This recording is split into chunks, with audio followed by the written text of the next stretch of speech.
안녕하십니까. KTV 시청자 여러분, 신한 위클리 포커스 스테원입니다. 올 한 해도 이제 한 주밖에 남지 않았습니다. 크리스마스를 앞두고 한창 분배해야 할 시장은 최근 한국을 덮친 소비 한파 탓에 썰렁한 모습을 보이고 있으며, 이에 더해 조류 인플루엔자가 전국을 휩쓸고 있어 소비자 물건은 출렁이고 중산층마저 지갑을 닫고 있습니다. 겨울 한파보다 더 매서운 경기 한파가 서민들의 생계를 위협하고 있다고 합니다.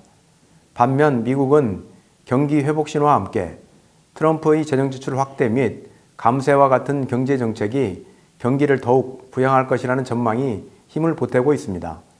이에 따라 다우지수는 2만선 돌파가 초입기에 들어가는 등 우리나라와는 상반된 모습을 보이고 있지요. 그런가 하면 세계 각국은 자국의 경제 이익을 위해 각자의 지정학적 위치에 따라 다국적인 통상협약을 추진해가며 거대 경제 블록을 형성하는 데 여념이 없어 보입니다. 신한 위클리 포커스, 오늘은 각국이 앞다투어 추진하고 있는 자유무역 협정에 대해 알아보고 우리나라와 인도네시아가 연관되어 있는 거대 FTA인 환태평양 경제동반자 협정과 영내 포괄적 경제동반자 협정에 대해 말씀드리도록 하겠습니다. 금주의 주요 뉴스입니다. FTA, 자유무역 협정에 대한 정의와 현황에 대해서 자세히 알아봤습니다. 인도네시아 정부가 외국인 투자자들의 부동산 구입 가능 최저 한도를 상향했습니다. 인도네시아에서 화폐의 액면을 동일한 비율로 낮추는 이른바 리디노미네이션을 재추진할 계획이라고 합니다. 자유무역 협정, 즉 FTA는 Free Trade Agreement라는 말 그대로 협정을 체결한 국가 간의 상품과 서비스 교역에 대한 관세와 무역 장벽을 철폐함으로써 무역 특혜를 누리게 되는 협정입니다. 자유무역 협정은 세금 등 무역 장벽을 없애 더 많은 재화와 서비스가 오가고 또 활발한 투자가 이루어지게 함으로써 상호 간의 교역을 증진하는 것을 목적으로 하고 있습니다. 자유무역 협정은 1995년 세계무역기구인 WTO가 설립된 이후 급증하기 시작했는데요. 2016년 6월 기준으로 전 세계에 발효된 지역 무역협정 건수는 400건이 넘었습니다. 그리고 그 가운데 370여 건이 95년 WTO 출범 이후 발효된 것으로 이런 자유무역협정은 빠른 국제화와 더불어 전 세계로 확대되고 있는 상황입니다. 최근 우리나라가 체결한 대표적인 FTA는 한미 FTA로 2007년 협상 타결 후 양국 내 반발로 추가 협상을 해오다 타결 5년 만인 2012년에야 비로소 발효되었습니다. 한미 양국은 이 협정을 통해 상품과 농산품, 금융 서비스 등에 대한 관세를 철폐하고 양국 간의 무역 수지를 높이는 것을 기대하고 있습니다. 한편 우리나라는 그동안 1대1 방식의 양자 간 무역 협정에 치중하였으나 경쟁이 날로 치열해지는 세계 통상 질서 속에서 세계는 미국과 중국 그리고 유럽연합을 주축으로 기존의 양국 간 자유무역 협정보다는 다자 간 거대 자유무역 협정을 통해 국제무역을 주도해 나가려는 움직임이 뚜렷해 보입니다. 그리고 앞서 말씀드린 TPP와 RCEP은 지정학적으로 우리나라를 비롯한 인도네시아의 통상정책에 큰 영향을 미칠 대표적인 다자 간 자유무역 협정입니다. TPP는 최근 가장 논란이 되고 있는 다자 간 자유무역 협정으로 회원국 간의 공산품과 농산물은 물론이고 지적 재산권이나 금융, 의료 분야 등 모든 품목에 예외 없이 관세를 철폐하는 자유무역 협정의 대표적인 예라고 할 수 있습니다. TPP는 지난 2005년 뉴질랜드와 싱가포르, 칠레, 브루나이 등 아시아 태평양 지역에 있는 4개 나라로 출발했으나 2008년 미국과 호주, 일본 등이 협상에 동참하기 시작하면서 회원국이 12개 나라로 늘어났습니다. 그래서 TPP는 유럽연합 인구의 2배에 달하는 8억 인구를 아우르게 되고 전 세계 교역량의 40%를 차지하는 한편 참여국 GDP는 28조 달러에 이르는 메가톤급 FTA 규모로 확대되었습니다.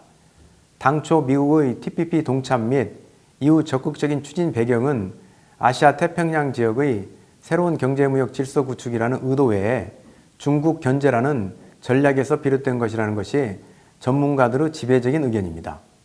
그러나 이제 취임을 1개월 앞둔 트럼프 당선인은 미국 제일주의와 보호무역주의를 주장하며 미국 경제 부활을 위한 강한 메시지를 던지고 있습니다. 그리고 최근 그는 취임 후 첫 100일 동안의 계획을 설명하는 자료에서 TPP가 미국인 노동자들의 재앙이 될 것이며 TPP에서 탈퇴하겠다고 다시 한번 강조하며 사실상 TPP 탈퇴 선언을 하였습니다. 이로 인해 일본을 비롯한 호주, 싱가포르, 베트남 등 참여 예정이었던 다른 국가들은 트럼프 탈퇴 선언에 우려를 표해왔으며 급기야 지난주에는 미국 주재 아시안 국가들의 대사들이 미국의 아시아에 대한 영향력 유지를 이유로 트럼프에게 입장 변경을 요청하기도 했습니다. 특히 환태평양 주요 국가의 무역협정을 통해 중국과 한국을 따돌릴 셈이었던 일본은 미국의 TPP 배신으로 가장 큰 타격을 입은 상황입니다.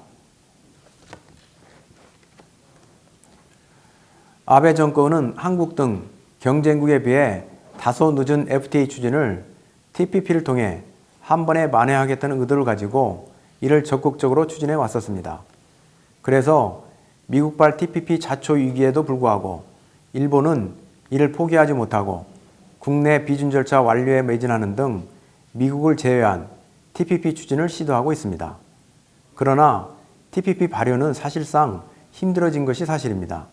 왜냐하면 미국의 GDP는 TPP 전체 참여국 GDP의 3분의 2가량을 차지하는데 최소 역내 85% GDP를 차지하는 국가들이 비준하지 않으면 TPP는 발효되지 않기 때문입니다.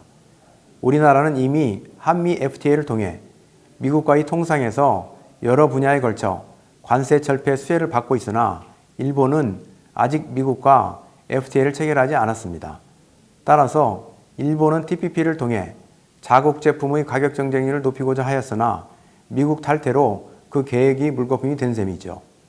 따라서 일각에서는 TPP의 폐기가 우리나라에 반사이익을 가져다 줄 수 있다는 의견이 있는가 하면 반대로 트럼프의 TPP 탈퇴 선언이 기존 한미 FTA에도 재협상의 단초가 될 수 있기 때문에 우리나라에 부정적인 영향이 더 클 수 있다는 의견으로 나뉘고 있습니다. 우리나라는 TPP의 미가입 상태이기 때문에 물밑에서 그동안 가입 의사를 계속 타진해오고 있었습니다. 따라서 정부가 중국 주도의 RCEP과 함께 TPP를 향후 우리나라 통상 확대의 축으로 삼았던 만큼 이 중 한 축이 무너질 가능성이 있는 지금 다시 한번 우리나라의 메가 FTA 방향성을 재정립할 필요가 있다는 전문가들의 의견이 많지만 아직 이렇다 할 정부의 움직임은 없어 보입니다. 이렇게 그동안 미국이 주도해온 TPP가 좌초할 운명에 처한 가운데 중국 및 아세안이 추진하고 있는 역내 포괄적 경제 동반자 협정인 RCEP은 지난 5일부터 10일까지 인도네시아 땅그랑에서 제16차 공식 협상을 진행하며 협정에 더욱 박차를 가하는 모습입니다. 전 세계 통상협정을 주도해온 최대 경제대국 미국이 국제 무대에서 발을 빼면서 그 자리를 중국이 비집고 들어오는 모양새인 것입니다. 세계화의 최대 수혜자인 중국은 폐쇄적이고 배타적인 보호주의는 결코 현명한 선택이 될 수 없다며 세계화의 대문을 결코 닫지 않을 것임을 국제 무대에서 강조하고 있습니다.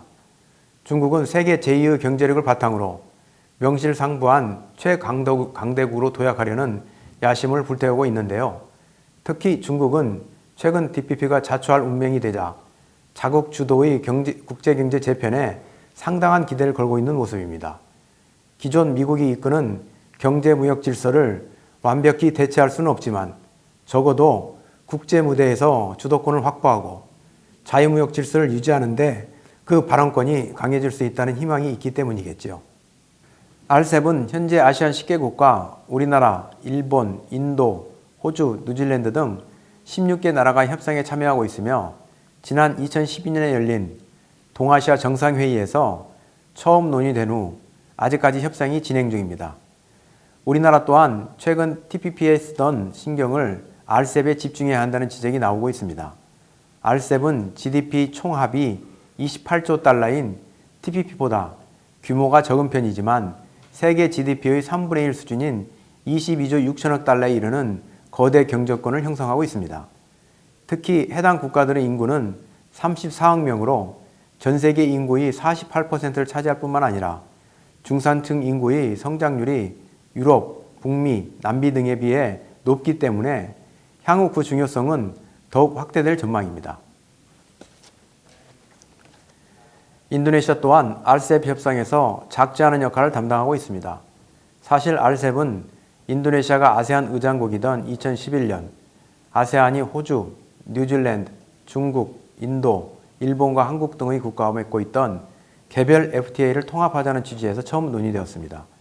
중국이 표면적으로는 RCEP은 아세안이 추진하는 경제체라며 아시안 국가들의 적극적인 참여를 노리고 있는 상황에서 아시안 측은 줄곧 인도네시아가 16개국의 RCEP 협의체에서 아세안을 대표해 줄 것을 요청해 왔었습니다. 그 이유는 인도네시아가 아세안에서 가장 큰 경제 규모를 보유하고 있어서 인도네시아의 RCEP 참여가 다른 아세안 국가 참여에 긍정적일 수 있기 때문일 것입니다. 또 인도네시아 입장에서도 RCEP 참여는 저코스트 생산을 노리는 많은 글로벌 기업 투자를 유치할 수 있는 실리가 있습니다. 당초 인도네시아는 TPP와 RCEP 두 가지 경제협정 중 하나를 선택해야 하는 상황이었으나 2015년 6월 인도네시아 정부 관계자가 TPP 가입 협상에 참여하지 않겠다는 기존 입장을 재확인하며 사실상 TPP 불가입 의사를 명확히 하였습니다. 반면 RCEP에 대해서는 아세안의 10개 회원국이 세계 무대의 중심에 서게 해주는 역할을 할 것이라고 밝히며 RCEP 선택을 사실상 확정지었습니다. TPP와 RCEP은 아시안 국가들에게 갖는 인센티브도 서로 상이한 면이 있습니다. 통상 전문가들은 RCEP 주된 목적 중 하나는 아세안이 아시아 지역에서 생산기지 역할을 목적으로 하는 반면 TPP는 미국과 같은 주요 수출 대상국을 확보하기 위해 가입하는 경우가 대부분으로 그 성격에 다소 차이가 있다고 입을 모으고 있습니다.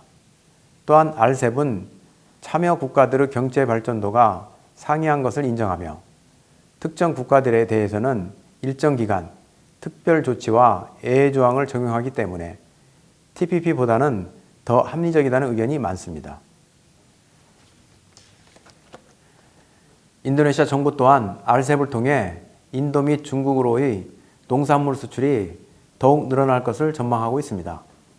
RCEP 참여국들에 대한 인도네시아 수출은 전체 수출 규모의 56%가 넘으며 인도네시아 전체 수입품의 70%를 이들 국가에서 수입하고 있습니다.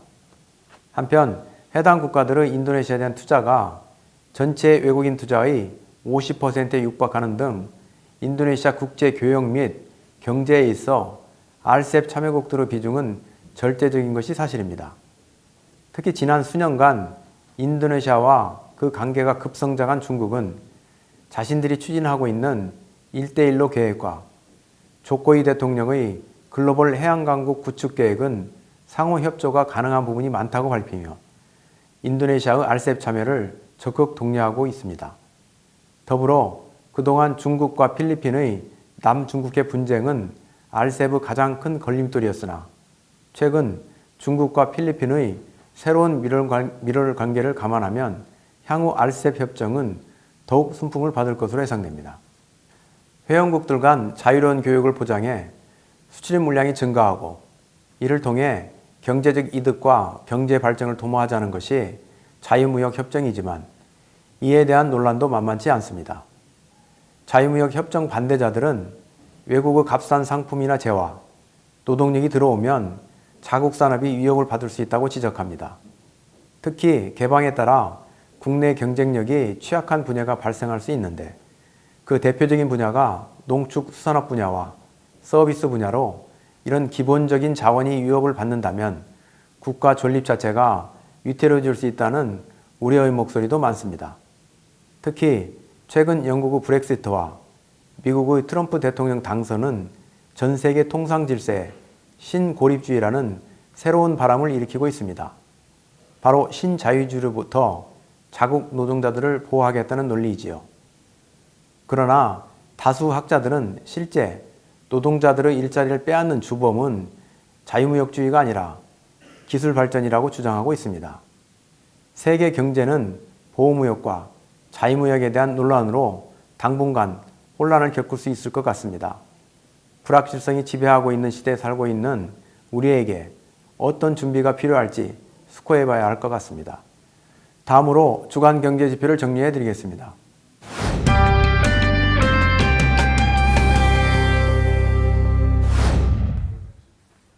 한 주간의 주요한 경제 지표를 정리해 드리는 주간 경제 지표 시간입니다. 먼저 환율 관련 소식부터 전해드리겠습니다.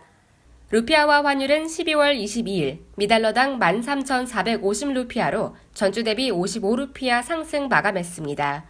이번 주 루피아 환율은 글로벌 시장에서의 달러 강세가 완화되며 주 초반에는 하락하는 모습을 보였습니다. 그러나 FOMC 옐런 의장의 미 경기 회복에 대한 긍정적 언급 및 양호한 경제 지표 발표로 글로벌 시장에서는 달러화 강세가 재현되자 루피아 환율은 상승 방향으로 반전됐습니다. 이후 인도네시아 국내 금융시장에서 정부의 세수 부족 등 부정적인 뉴스가 전파되며 루피아 환율의 상승폭은 환대됐습니다. 다만 주 마지막에 3대 신용평가사 중 하나인 피치가 인도네시아 국가신용등급에 대해 긍정적으로 언급하자 루피아 환율은 다소 안정됐습니다. 원화 환율은 전주 대비 21원 상승한 달러당 1,203원으로 마감했습니다. 이번 주 원화 환율은 FOMC 정례회의 이전부터 달러 강세에 대한 우려로 약세 흐름을 보이기 시작했습니다. FOMC 회의 이후 글로벌 달러 강세 심화로 원화 약세는 더욱 심화됐습니다. 전 고점인 1,187원을 돌파한 원화 환율은 수입업체의 달러 결제 수요까지 가세하면서 1,190원을 돌파했습니다. 이후 유럽발 테러 소식 등 안전자산 선호 심리가 더욱 심화되자 1,200선을 돌파했습니다. 시장 전문가들은 트럼프 정부의 확장적 재정정책 지속이 미국 국내 자금 수요를 증가시킬 것이고 이로 인해 국제시장에서의 달러 유동성은 축소될 것으로 예상하고 있습니다. 이러한 우려가 현실화될 경우 원화를 비롯한 신흥국 통화의 약세는 지속될 것으로 전문가들은 예상하고 있습니다.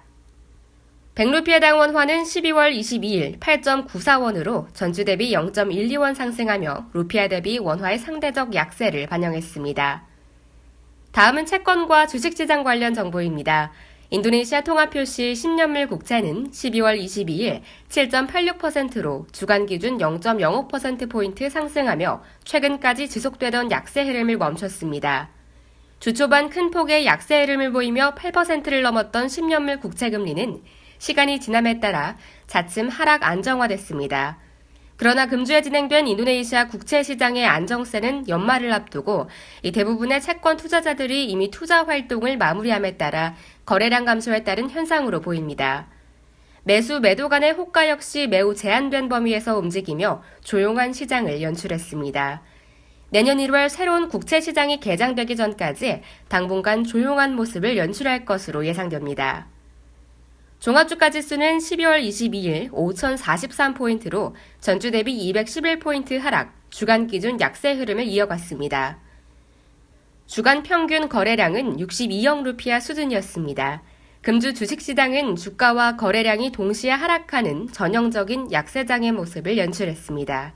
지금까지 주간 경제 지표의 박예지였습니다. 비즈니스에 도움이 되는 경제 뉴스를 정리해보는 시간입니다.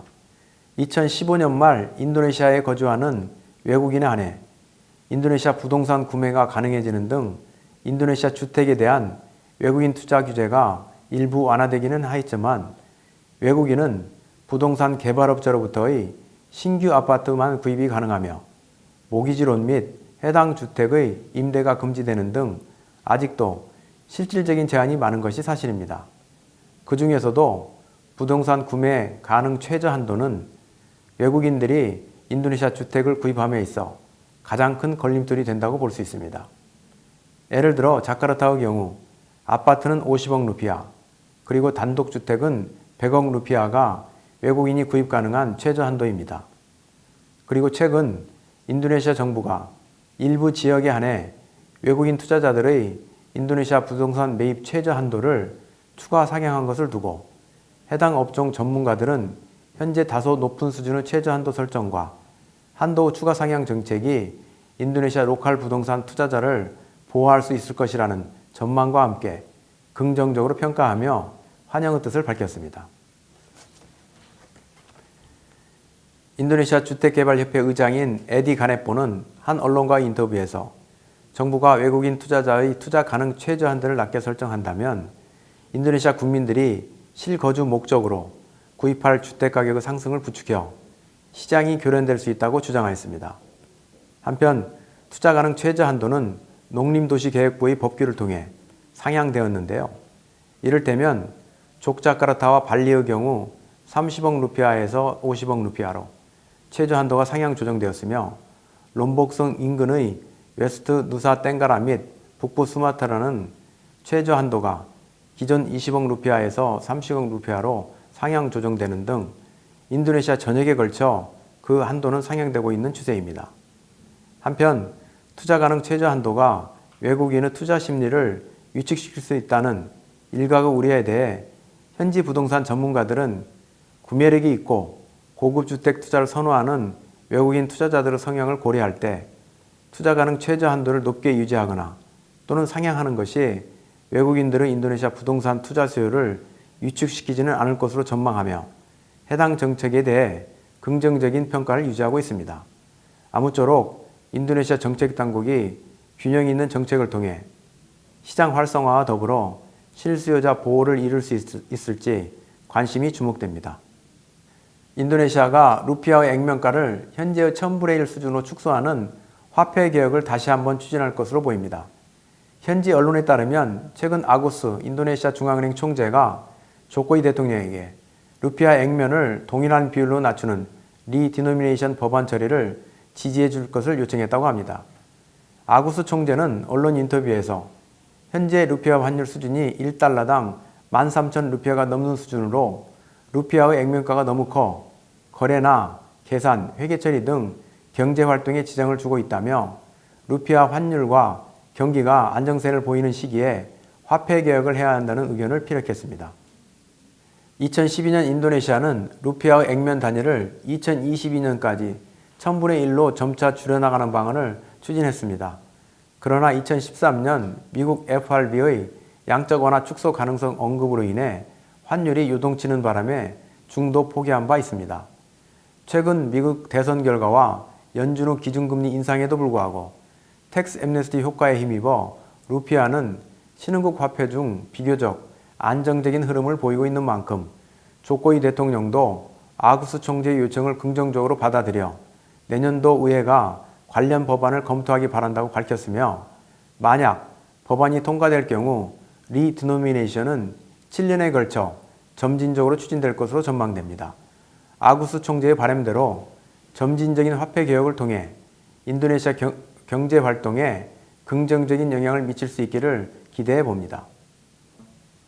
작은 상점을 운영할 때 아이템도 중요하겠지만 그 아이템의 가치를 살릴 수 있는 것은 바로 상점의 위치입니다. 어느 곳에 위치하느냐에 따라 주요 고객층은 물론 홍보 방법 그리고 인테리어까지 달라질 수 있습니다. 자그마한 상점의 위치가 그만큼 중요한데 하물며 국가의 위치가 미치는 영향이 얼마나 큰지는 말할 필요가 없겠지요. 국가의 지정학적 위치는 우선 기후 및 농산물 그리고 자원에까지 영향을 미치며 이러한 것들은 국민의 생활 양식과 국민성, 그들의 삶까지 좌우할 수 있습니다. 특히 우리나라는 정치 경제적으로도 지정학적 도전에 직면해 있습니다. 얼굴을 맞대어 있으나 시시각각 우리나라와 관계가 급변하는 거대한 이웃나라 중국의 급부상과 오랫동안 애증 관계에 있으며 최근에 다시 무력 행사의 길이 열리게 된 일본, 그리고 핵무장을 한 북한까지 냉전시대의 양대축으로 한반도에 절대적 영향을 미쳐왔던 미국과 러시아 외에도 지정학적으로 우리나라는 어려운 체스판에 놓인 것이 사실입니다. 바로 이러한 형세에서 어떠한 선택을 하느냐가 앞으로 우리나라의 평화와 번영을 결정할 수 있을 것입니다. 향후 우리나라가 오늘 말씀드린 통상질서를 포함한 외교 정책에서 현명한 한 수 한 수를 이어나갈 수 있기를 기대해 봅니다. 시청해 주신 여러분 감사합니다. 행복한 성탄 주말 보내시길 바랍니다.